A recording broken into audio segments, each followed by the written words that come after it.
ETF index mutual funds నేర్చుకుని stock మార్కెట్లో రాణించాలనుకుంటున్నారా? వెంటనే ఈ నెంబర్కి కాల్ చేయండి. సాయంకాలాలు సాధారణంగా మనం ఏ చపాతీలో జొన్న రొట్టెలో లేకపోతే రాగి రొట్టెలు పరాటాలు ఏవో రకరకాలు చేసుకుంటాం కదా.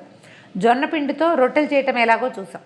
అంటే ట్రెడిషనల్ వే కాకుండా కొంచెం ఈజీ వే చూపించేసాం. ఒకవేళ ఎవరికైనా కావాలంటే మన మామ్స్ కిచెన్లో దొరుకుతుంది చూడండి.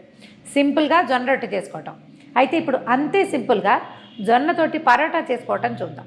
జనరల్గా మనకి పరోటా అంటే ఇలా పొరలు పొరలుగా వచ్చేదని, కానీ కాదు. పంజాబీ పరోటా చూస్తాం మనం. పంజాబీ పరోటాల్లో ఏం చేస్తారు, కూర ముక్కలన్నీ గోధుమ పిండిలోనో జొన్న పిండిలోనో డంప్ చేసేసి ఒత్తేసి కాల్చేస్తారు. ఇందులో కర్ర వాడకుండా ఈజీగా చేసుకునే విధానం చూద్దాం. చాలా సింపుల్ ఈజీ అనండి. అలవాటైతే ఎంత బాగుంటుందో. ఇది పిల్లల కంటే కూడా పెద్దవాళ్ళకి చాలా మంచిదండి. కొంచెం ఏంటంటే జొన్నతోటి కొంచెం స్లిమ్నెస్ వస్తుందని నమ్ముతాం మనం కదా. డైటింగ్ పర్పస్కి బాగుంటుంది జొన్న. దాంట్లో కూర ముక్కలు వేయటం వల్ల ఏంటంటే, కూరలు వేయడం వల్ల రిచ్గా అవుతుంది. అంటే దాంట్లో ఫుడ్ వాల్యూ పెరుగుతుంది, కానీ అలాగే మన డైటింగ్ పర్పస్ కూడా సర్వైవ్ అవుతుంది. ఇలా చేసి చూడండి ఒకసారి.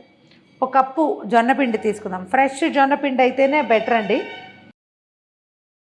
జొన్నపిండి ఫ్రెష్గా ఉంటే బాగుంటుంది. ఈ ఫ్రెష్ జొన్నపిండిలో దీనికి ఏం చేయాలంటే, ఒక చిన్న హాఫ్ ఉల్లిపాయ కట్ట ముక్కలు వేసేద్దాం. తర్వాత ఒక కీర, ఒక మీడియం సైజు కీరాని కోరేసాను. ఆ కోరిన కీర కూడా చెక్కు తీసి కోరుకోండి. తర్వాత ఒక హాఫ్ క్యారెట్, పెద్ద క్యారెట్ ఇది, హాఫ్ క్యారెట్ కోరేసాం, లేదా ఒక చిన్న క్యారెట్ కోరినా సరే.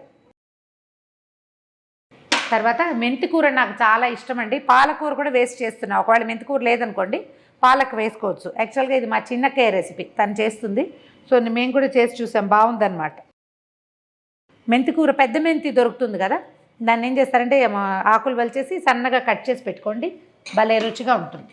తర్వాత కొంచెం ఒక 3 ఇంత మాత్రం, ఒక కప్పు అంటే ఈ కప్పు పిండికి మనకు ఒక 3 పచ్చిమిర్చి, 1 ఇంచున్నర అల్లం పడతాయి. అల్లము పచ్చిమిర్చి మనం గ్రైండ్ చేసి పెట్టుకుంటే, దంచి పెట్టుకున్నా సరే అది వేసేసుకోండి.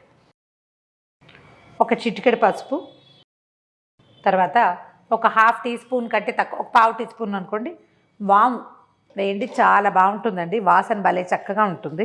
ఒకవేళ మీకు వాము వాసన నచ్చకపోతే జీలకర్ర వేసుకోండి, అది కూడా బాగానే ఉంటుంది. నలిపితే ఇందులో ఉన్న వాసన బయటకు వస్తుందంటారు.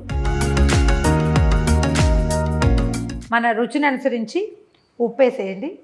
వేసేసి దీని మొత్తాన్ని ఒకసారి కలిపేద్దాం. నీళ్లు ముందు పోయొద్దు, అవసరాన్ని బట్టి పోసుకోవాలి. అంటే అన్నీ వాటరీగా ఉంటాయి కదా, కీరలో చాలా తడి ఉంటుంది. ఈ ఉప్పు తగిలేసరికల్లా క్యారెట్ కూడా కొంచెం యూజ్ అవుతుంది కదా. ఈ అల్లం వెల్లుల్లి కూడా వేసుకోవచ్చండి, చాయిస్ ఉంటే. మనకి పచ్చిమిర్చితో పాటు వెల్లుల్లిపాయలు కూడా వేసుకోవచ్చు, మీకు నచ్చితే ఆ వాసన. కొంచెం ఒక చిన్న గ్లాసు నీళ్ళు పెట్టి పక్కన పెట్టుకోండి. ఈ స్టవ్ మీద నుంచి వేడి వేడి నీళ్లు ఇందులో పోసేయండి.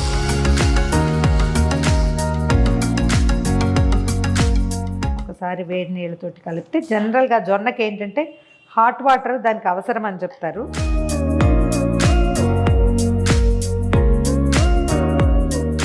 ఇదేంటంటే మన రొట్టెల పిండి పాళం కాదు, బియ్యపిండి చెక్కలు చేసుకుంటాం చూడండి, అట్లా కొంచెం మెత్తగా ఉండాలన్నమాట.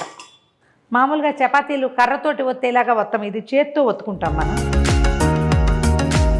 కొంచెం నీళ్ళు ఎక్కువైతే ఏం కంగారేం లేదు, కాస్త పిండి వేసుకోవచ్చు. ఒకవేళ పిండి ఎక్కువగా ఉంటే మరి కాసిని నీళ్ళు పోసేయండి. దీంట్లో ఇంకా నూనె గిన్నె ఏమీ వేయమండి, ఇది ఇలా ఉంచేసుకోవటమే. చూడండి, మనకు సరిపడా పిండి తీసుకోవటము, ఒత్తేసుకోవటమే అన్నమాట. దీన్ని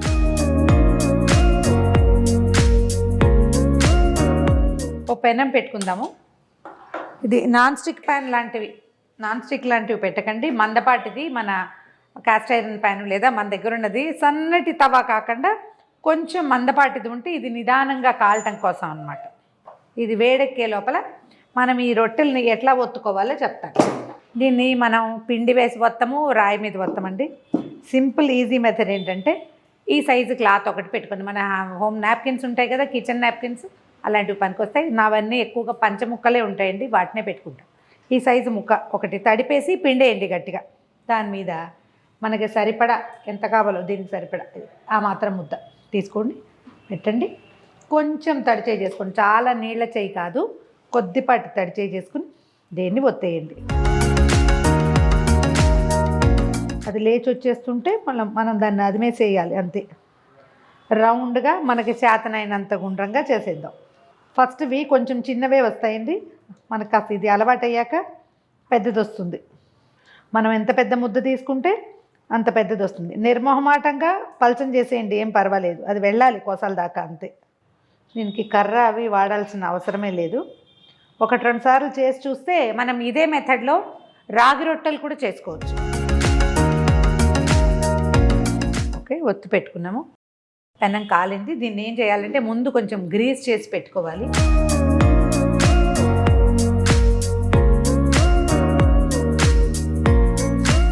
అలవాటుని బట్టి మీ దగ్గర బ్రష్ ఉంటే బ్రష్, లేదా ఏదైనా చిన్న క్లాత్ని పుల్లకు చుట్టి వాడుకుంటారా, మీ ఇష్టం. దాన్ని గ్రీస్ చేసేయండి. తర్వాత దీన్ని ఈ క్లాత్తో సహా దీని మీద వేసేయండి. క్లాత్తో సహా వేసేయండి. తర్వాత అలాగా ఈ క్లాత్ని తీసేసి మనం తడి చేస్తే ఒక్కసారి కొంచెం దీన్ని తడిపితే సరిపోతుంది. చాలా కొంచెం ఎక్కువ చేయొద్దు. ఎక్కువ చేస్తే ఏమంటుంది, ఇగో ఇట్లా మూవ్ అయిపోతుంది అన్నమాట. ఇప్పుడు ఏం చేద్దామంటే 1/2 స్పూన్ నూనె. ఎక్కువ నూనె వాడద్దండి. మీరు చాలా డైటింగ్ ప్లాన్ ఉంటే కొంచెం నూనె తక్కువ వాడుకోండి. మన పెనం ఎంత పాతది, ఎంత బాగా కాలి ఉన్నది అనే దాని మీద దీని అందం డిపెండ్ అయి ఉంటుందన్నమాట. కావాలనుకుంటే మూత కూడా పెట్టుకోవచ్చండి.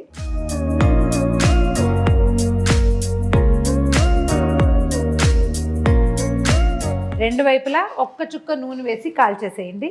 కాలాక తీసుకోవటం. ఇప్పుడు చూడండి ఎంత బాగా అన్ని పక్కల కాలింది. రెండో వైపు కూడా ఒక చుక్క నూనె వేయండి. ఒకవేళ మీది చాయిస్ దేశీ ఘీ లాంటివి ఏమైనా, మంచి నెయ్యి మన దగ్గర కాచుకున్న నెయ్యో కొనుక్కున్న నెయ్యో ఉంటే కనుక అది వాడుకోండి, ఇంకా హెల్తీగా ఉంటుంది. మేము ఆయిల్ వేస్తున్నాం కానీ నెయ్యి వేస్తే భలే రుచిగా కూడా ఉంటుంది. రెండో వైపు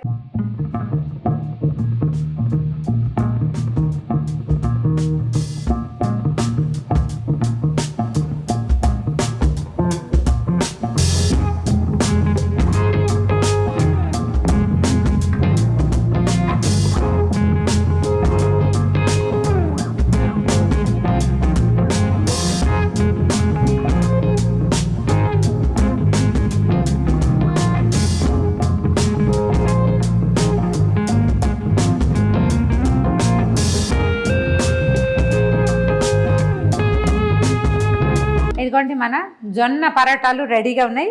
ఇలా చేసుకోవటమే. ఒకదాని తర్వాత ఒకటి కాల్ చేసుకోండి. ఒకదాని ముక్క విరిచి చూద్దాం. అది సింపుల్గా తునిగి వచ్చేస్తుంది.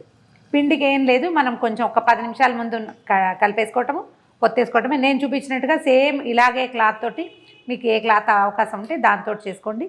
నెయ్యి వేసుకోండి. ఎక్కువ రుచిగా ఉంటే నెయ్యి కొంచెం తక్కువ వేసుకోండి. డైటింగ్కి కూడా పనికొస్తుంది.